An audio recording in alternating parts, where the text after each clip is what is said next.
Hi everybody, this is Greg Phelps at Business for Photographers.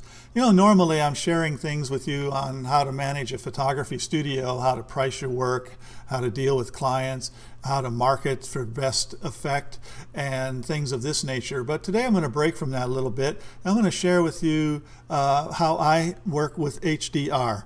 Now, I'm primarily an architectural photographer, and HDR is a tool that has developed over the last 2-3 years that has really becoming more and more popular. And there are a lot of ways to use it, everywhere from creating high art to photorealistic type images.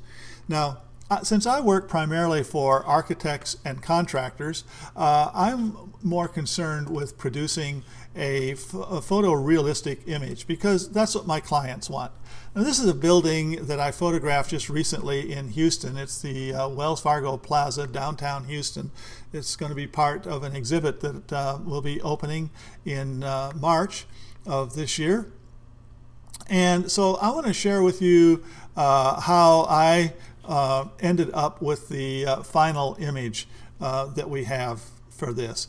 Now, as you can see, this particular image has a pretty good highlight range from the brightest area in this cloud formation to it really gets dark here in this portico, and we have the dark foliage with the green leaves and stuff. So this is the way that I do it. The first thing I do, of course, is determine the particular view that I want. And after I have the camera set up, it's anchored good and solid on a nice firm tripod, I'll take out, yep, I know, an old-fashioned 1-degree spot meter and start measuring around so that I can see what the total exposure range. And I went from the brightest area in my image that I want to maintain detail in this cloud formation to the darkest area underneath the portico here that I wanted to have a little bit of highlight, or I mean a little bit of shadow detail in when we've done it. And the rest of the image, we want just a nice smooth gradation of light to dark. Okay, so once I've done that, I've determined now that it's going to take 9 images, one stop apart, in order to get the number of exposures that I need to create the image that I want. So we're working here in this particular case with JPEG images, because normally I would photograph these on a Hasselblad H4D 60 megapixel camera, and the file size from that camera is 360 megabytes when I'm working at full resolution, which is the way I always work on my computer. But for the sake of this video, so that we don't have to sit and wait hours for this thing to churn, I've condensed everything to JPEG. Now, this is the brightest image that we've had at 4 stops over, and this is the darkest image that we have at 4 stops under. And here we have, as you can see, the full range of the clouds, and here we are starting to pick up. And I'm going to make this a little bit bigger in this preview so you can see it. We're starting to pick up a little brightness here underneath the roof area. So okay, once we've done that, and we have the images and they're in their raw format, regardless of whether you're working with Canon, Nikon, Hasselblad, or whatever, while you have the images in the raw format, go to whatever raw file converter you're using, and the first thing you want to do is go and run the chromatic aberration correction feature on all of these images. In case you don't know what that is, you're not going to see it here because the image is too small. But what that is where we have a really bright area with a darker area butted up against it. We usually get either some kind of ugly looking red or bluish green line that will outline everything that we want. And of course, we want to get rid of that. That is not professional and it's not attractive to have that. So your raw file converter, whether it be Camera Raw or Hasselblad's proprietary software or Nikon software, they all have a feature in there that you can get rid of this line, which is called the chromatic aberration. So I run that first, and then I convert the images to normally a TIFF, but for this purposes, JPEGs. Okay, so here we have them. So I'm going to go ahead and I'm going to select the 9 images that we're going to be working with. And I do my HDR in Photomatic. I find that for me, that just seems to give me the best starting point. And the key word here is starting point. So we're going to drop it right on top of the Photomatic icon. I'm on a Mac, so this is really easy to do this. We click on Merge for HDR Processing. We do OK. The images are already loaded, so all we have to do is hit OK. Then over here under Processing Options, there's quite a few things. For example, you always want to check Align Source Images, and then you have two choices. One is by horizontal vertical shifts and the other by matching features. I always choose matching features. It gives a nicer and sharper blend or alignment of the images. If you have a lot of movement, you may need to work with this. Normally I don't have that problem, so I don't have to worry about that. I always check the reduce noise on the source images, and I always, once again, even though I've already done it in my Camera Raw software, I check reduce chromatic aberrations again here. And then we hit the pre-process button, and voila, we've got our 32 bit image, which in this case is already, the way I have the program set up, it's already jumped to the pre-processing. Now, one thing I like that's neat about Photomatic is that with the latest version, they give you this little screen or this little film strip thing with all kinds of presets here that are already closed in, and you can just kind of go through these things and choose on different ones. Now, this one happens to be the detail enhancer with everything set to the default, and you can go through various ones. This is the what they call the fusion, which is a different way of blending the images, and this is once again the default. Now, these are the two that I find for my work to be the most beneficial, because remember, I'm looking to create a photorealistic person photograph. Architects, contractors, my clients that I work with are not into the illustrative look that you can get and that a lot of photographers really use HDR for. There's nothing wrong with that look. It's great, especially for certain kinds of art photographs. It's fantastic. But for my clients, if I want to sell images, I need to make these images look like real photographs. So the two areas that I work in are either the enhancer default or the diffusion or the fusion default. Now, for this image, we're going to use the enhancer default setting as a starting point. And that's all I'm going to do, is I'm going to take this image, this is where it is going to start from, and we're going to hit the process button. And we now have this ready to be saved.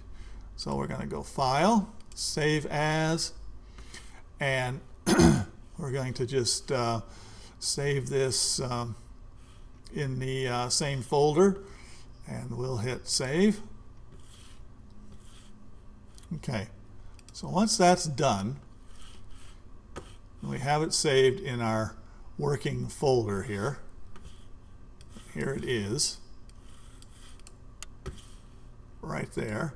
Now what we're going to do is we're going to go into Lightroom, and this is where I do the most adjustments. Now, I've worked with the adjustment sliders in Photomatic, and I mean they work great, but I don't find that they help me that much for what I want to do. Now, maybe it's just me, but I have a hard time with it. But I find that Lightroom works fantastically.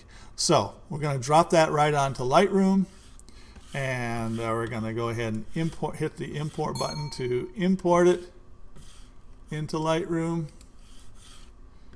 And let's get it up here on the screen. Here it is. Now we're going to double click it to open it up so we can look at it. Whoops, it dropped down to the timeline here. There we go, finally. And then we're going to go to the Develop tab. Okay, so that we can actually make changes on the image. Now, as you look at this right now, you can already see that the tonal ranges have really been softened, and we are getting some detail here that we didn't have before underneath. Our foliage has been brightened up a bit, but as it is right now, it looks a little bit flat, a little bit murky. So we want to work on that. We can look up here at our histogram, and you'll notice that we're clipping a little bit here on the white areas. So the first thing we're going to do is we're going to we're going to move our recovery slider down to where we can get rid of that. So now we're not clipping anything anymore, and it took the whole 100 points of it this time. Usually we don't have that much, but this time we did. Okay, I'm going to drop the exposure down just a tad. Now the next thing we're going to do is, looking down in the dark areas, I'd like to have those areas be a little bit brighter. Not a lot brighter, but just a little bit brighter in there. So we're going to use the fill light slider to do that. And as you can see, we are kind of really flattening this out, because that in a way is what you're doing when you're working with HDR, is you're compressing all these tones. And this is not like real attractive. So we're going to use the black slider next to enhance what we have here, enhance our contrast. I don't like the contrast. It's a little too coarse, unsophisticated. I like the black slider. It seems to be the best. And we're going to move that over to about, in this particular case, we're going to set it at about 20. And then we're going to work with the brightness slider just a little bit. And let's see how much we can encourage this. And we can move this up quite a bit. Okay, and we may have to go back now that we've done this and put in just a little bit more of the black area here. Okay, then the next thing that I want to do is work with the clarity. And I work with my clarity up right around 55 to 60 is where I find that it works pretty good for me. Now, you can't just copy exactly what I'm doing, because remember, I'm working on very, very large files. And the larger the file, you know, the more the adjustments that you have to apply. So if you have a much smaller file, your clarity, you may not be able to take it up as much as what I do. So here we are. Now we have a pretty doggone nice looking image right now. So at this point, we're ready to move out of Lightroom. We've done our work in Lightroom. So we're going to go export, and to get out of, I don't know why you can't do a file save as, but Lightroom's got to be contrary. So you have to do, if you're on a Mac, it would be Shift Control E or Shift Command E, Shift Control E if you're on a PC, and you'll get this window. And then you have to tell it where you want to put the image. So we're going to choose our folder on our desktop that we were working with, and it is this folder right here. And so now we're going to export the image. All right, so that's happened for us. Great. So now we can close Lightroom. And okay, let's go to our folder. And there's our Lightroom version of the photograph, and we're going to open it in Photoshop now, because this is where we'll do our finishing work. Okay, it's showing at 100%. I'm going to stretch it up a little bit bigger. Now, as you can see, we've got some sensor dust on here. So the first thing that you would be doing is, depending on how meticulous you are with your sensors, you'll be cleaning this up. And this is usually pretty easy to do, at least in a sky area. You can just use the spot healing brush, and it works really great. However, sometimes when you have sensor dust here on the subject itself, now you have to use a combination of techniques to get rid of it. Sometimes you can use the spot healing brush or just the healing brush. A lot of times you can do it with the clone stamp tool, which I think we can do with this one which if we, oops, hit the wrong option key, there we go, and then you can line up your lines and get all of that to go. But then anyway, you have to go over the entire image and have it cleaned up. So now, once we've got it cleaned up, we want to look at the image and decide if there are any particular areas that we think we still need to select and work on in order to improve our contrast. And I see that this building right here, I'm not really liking, it's looking a little flat to me. So I'm going to use the lasso tool and roughly come around here, and then we're going to put a pretty large feather on this tool.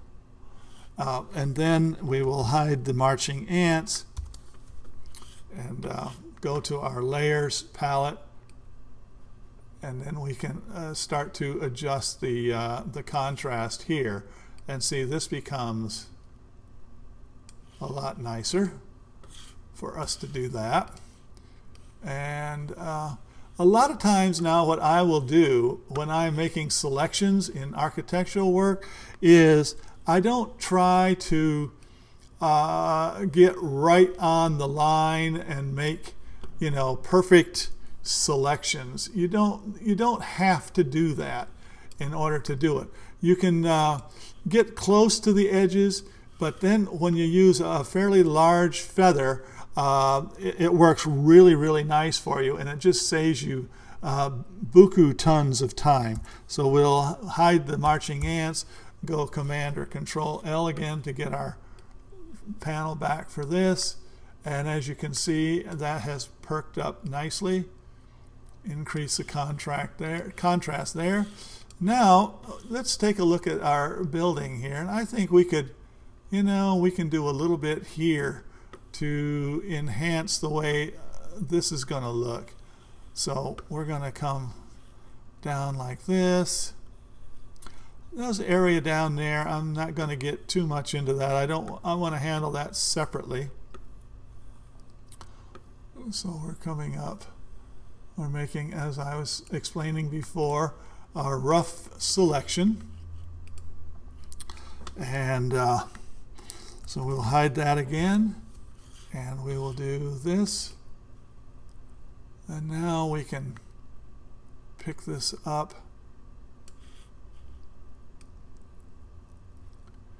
And we can make this really pop. Okay, now we've got a very, very nice looking image now. We're in really good shape with this. And if we compare this to just a camera image, a straight image from the camera, we're going to go ahead and open this up just so you can see. There's our straight image right out of the camera. You can see how dark this is. It's just totally black here. Our trees are lifeless and dead looking. This black marble, or black granite, I should say, around the base of the building is not looking very good. This building back here is just kind of a black, dark blob. But you know, that's about as good as you're going to get using a single shot with the camera. Now you can go in here and work like crazy to try to enhance this, but you're never going to be able to come up to something that's this nice with the area here. Now if you feel these foliage is a little bright, which it really sort of is, we're going to go ahead and just kind of select this a little bit right here. And let's see, 30 might be too big for this. Nope, I think that'll work. And let's see if we can pull our tree foliage down a little bit, because that's, there we go. See, if we bring the midtones down on this tree a little bit, we still have nice life in that green area, but it has become a lot darker and looking the way it should be. Okay, so you could stop right now and just do one last thing, which is to sharpen the image. We always want to sharpen our images because in digital photography, I don't care what kind of camera you've got, the images are going to be somewhat soft. So we need to run a little sharpening. Whoops. And I need to escape from here and deselect where the tree was and redo this. We'll go sharpen, unsharp mask, and you can see how that is jumped up, left over. That's a little bit too much, I think. So we can, and you want to do the sharpening always at 100%. So if we go like that, that's pretty nice right there. Okay, that's a pretty nice thing. Now, the last thing we can do, if you're so inclined, is to look at various presentations of this image. This is the entire image, the way it is, right here. So, I'm going to hit save and save this. Now what we can do is, maybe you want a black and white image here. So, let's go to our layers palette. And this is one of the really nice things with CS5 that's really cool. And we've got this, and we can choose the black and white filter, and without any manipulation at all, that gives us a pretty nice black and white image. But we have all these sliders. Let's see what we can do if we start to mess with this. Oh, see, we can take those reds down a little bit. That's nice. And we can punch the yellows up just a little bit. The greens we can bring up a little. The blues, which would be in the skies, we can take that down a bit. And so that really helps us out. Now, we can even do one more thing, and this is my favorite. I'm not a big fan, well, I am a big fan of black and white, but generally speaking, I don't do too many just plain straight black and whites. I usually like some degree of coloring in my black and white images. I find it just enhances it and it makes them look a lot nicer. So I'm going to click on the hue saturation palette here, and then I'm going to click on colorize. And I'm giving away my secret formula, but the combination that I like is for the hue to be set at 47, which is this, and then the saturation I bring down to about 7. Now this is my starting point. And then if I want it a little bit more on the red side, I can bring this back a little bit like this, or you can go the other way. But that gives a really nice look to your finished image. So either way you want to do it, you can have the full color image, or you can have the straight black and white, or you can have a toned image. But this is the way I do HDR, and it gives me a beautifully compressed full tonality image, and it's a full photographic looking image. It doesn't have the you know, the look that that HDR look that a lot of people have. There's nothing wrong with that, like I said, and if that's what you're going for, then by all means, you know, have at it, go for it. And then one other thing that a lot of times I will do is, looking at my skies here, I'll go and with architectural photography, it's usually fairly easy, but I will do my polyagonal lasso tool, and I will select my sky areas, and I'll get rid of them and replace it with another area. And I'm doing this very roughly, because normally I would do this on at about 400%. Now at this point I would really pay particular attention to getting my image selected. But here, just so I can show you very quickly what we would have, I'm just roughly doing this, whoops, because I want you to get an impression here for what you can do.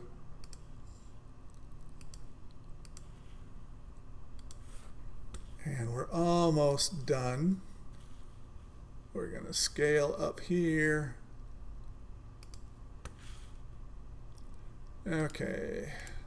All right, so we've done that. And we'll put a slight feather on here of about 0.7. Okay. And we're going to duplicate this layer now here. And then I'm going to go ahead, I'm going to turn the bottom layer off, and I'm going to hit the delete key, and we've deleted our sky. What we want to do right now, just to show you how cool this is we're going to go File, Open, and we're going to go into my Skies folder. We're going to open up a new sky. And I happen to really like this sky, and I use it quite a lot. So we're going to drag this into our folder, or I mean into our image. Okay. And we're going to put it down behind here. Oh, that's starting to look pretty nice. Now, except for we're going to have to go in here, and we're going to have to do a little work on this sky. Since our, by the way, you'll notice that it's already, since our black and white and our colorize layers are up above, they are acting on all layers below it. So our sky comes in and it's already transformed into a black and white and colorized sky. But what we're going to do here on this sky layer is we're going to enhance the contrast a bit and see what we can do with this so that we have a little bit more drama. Oh, that's very nice. Okay, so we can close that, and then of course we can move this sky around a bit to see how big, where we want it, and that's about it right there. And then we can go here on this layer, and let's enhance our contrast just a little bit more, just a tad, and there you have it. So now you can, with a little bit of work, you can do it. Now we've done this all in real time, so you can see how fast this went. Now I did not take a lot of time with selecting the corners up there to this building, so if we had a full resolution picture here, we were able to enlarge it to 200–300%, you would see the faults in it. So, but you would be able to do that very quickly in this kind of a building like this. So there we have, and there's the way I do HDR with Photoshop, Lightroom, and Photomatix, and we get some pretty incredible images doing this, and our clients are very, very happy. And for other types of HDR where you want the art look, there's no problem with that. There are tons of educational videos out there, and a lot of photographers doing that you can purchase their CDs or whatever. But this little video is benefit of business for photographers, and we'll see you the next time. Thanks for now.